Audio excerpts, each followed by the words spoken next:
узнаем немного больше о подвесных каминах. Олег, расскажите, что такое вообще подвесной камин?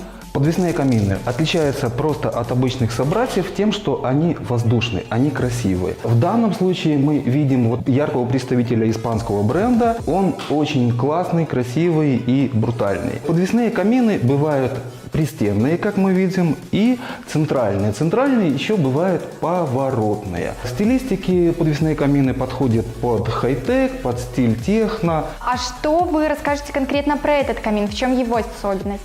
Камин имеет форму капли, или же вот некоторые считают, что это ложка. В данном случае вот эта часть выполняет функцию дымохода. В дымоход там интегрирован красивое большое обзорное стекло.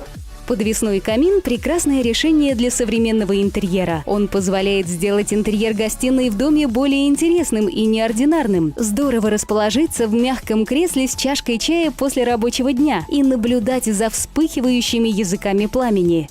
Лола, давай я тебя научу, как правильно разжигать камин. Давайте. Смотри, берем горелку, зажигаем, открываем дверцу.